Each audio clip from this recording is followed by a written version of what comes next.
On January 23, 971, troops of the Chinese Song Dynasty managed to defeat the war elephant corps of the southern Han Kingdom by the use of deadly crossbows.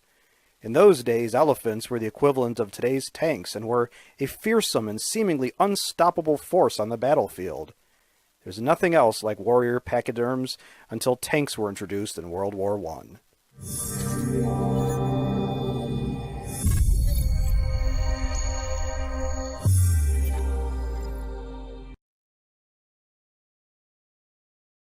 The crossbow, consisting of a horizontal bow crossed by a straight stock held by the bowman, had been invented in China perhaps as early as the 4th century AD.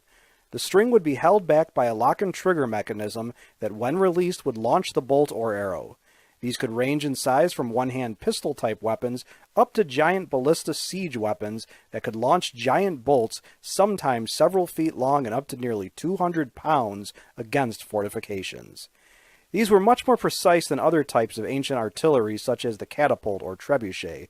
Ballistae had a range of 300 to 1,200 yards and were even used on ships against other ships.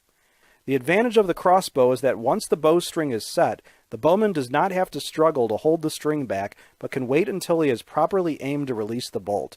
By using a crank or lever type of cocking mechanism, the bowman could load the bow with tremendous stored energy, thereby launching the projectile at such a high rate of velocity that the steel-tipped bolt can pierce armor. The other huge advantage of the crossbow is, unlike the longbow, which takes several years of training and practice to develop the skill and strength needed for warfare, that it is easy for a beginner to master. The medieval crossbow was so effective and deadly that there were strong feelings that Christians should not use such weapons against other Christians. Such prescriptions, however, went by the wayside when battlefield practicality came into play. Crossbows fell out of favor when firearms became common, although today modern militaries, including the U.S., use crossbows to launch grappling hooks and ropes, and many crossbows are still also being manufactured for hunting, often mounted with rifle-type scopes. Crossbows cost about what a cheap rifle costs and are easy to learn to use. The author strongly recommends them to hunters looking to extend their hunting season and who want to try something different.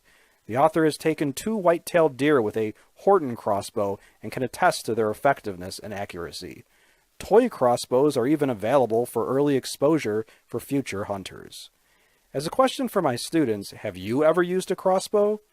If you like this video and would like to receive notification of new videos, please feel welcome to subscribe to History in Headlines. Your viewership is much appreciated.